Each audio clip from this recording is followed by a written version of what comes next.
નમસ્કાર મિત્રો, આપનું સ્વાગત છે આપણી ચેનલ પર।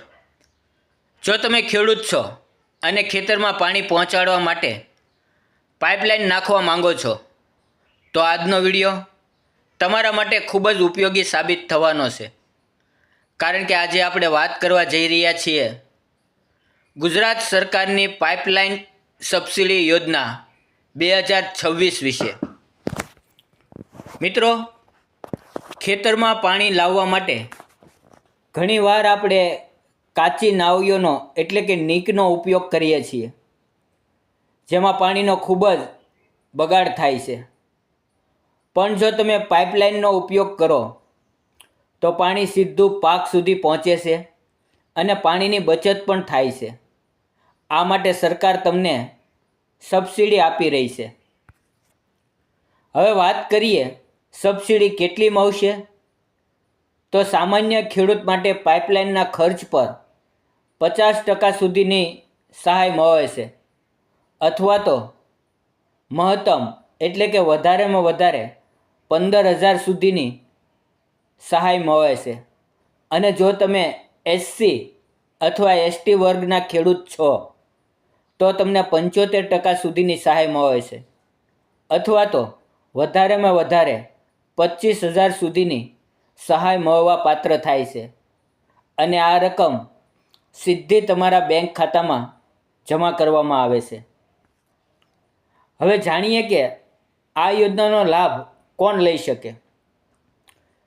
જો મિત્રો, તમે ગુજરાતના ખેડૂત છો અને તમારી પાસે પોતાની ખેતીની જમીન છે અને કૂવો કે વાડીમાં બોરવેલ છે, તો તમે આ યોજના માટે અરજી કરી શકો છો। હવે આપણે જરૂરી દસ્તાવેજોની વાત કરીએ તો એક તો આધાર કાર્ડ, બેંકની પાસબુક, 7/12 અને 8 અના ઉતારા, મોબાઈલ નંબર, અને જો લાગુ પડતું હોય તો તમારી જાતિનું પ્રમાણપત્ર। આ બધા દસ્તાવેજોની આ ફોર્મ ભરવામાં જરૂર પડશે। હવે સૌથી મહત્ત્વની વાત, તો મિત્રો અરજી કેવી રીતે કરવી? તો સૌપ્રથમ આઈ ખેડૂત વેબસાઇટ પર જાઓ, પછી ખેતીવાડીની યોજનાઓ પસંદ કરો અને પાઇપલાઇન સબસિડી યોજના પસંદ કરો। પછી અપીલ ઓનલાઈન પર ક્લિક કરો, તમારી તમામ માહિતી ભરો અને દસ્તાવેજ અપલોડ કરો, પછી ફોર્મને સબમિટ કરો। બસ થઈ ગયું તમારું ફોર્મ સબમિટ। મિત્રો, આ યોજના હેઠળ અરજી સામાન્ય રીતે સિઝન પ્રમાણે ખુલ્લી જાય છે, એટલે સમય બગાડ્યા વગર અરજી જરૂરથી કરી દેજો, કારણ કે જ્યારે પણ યોજનાની શરૂઆત થાય તો તમારો નંબર પ્રથમ આવે।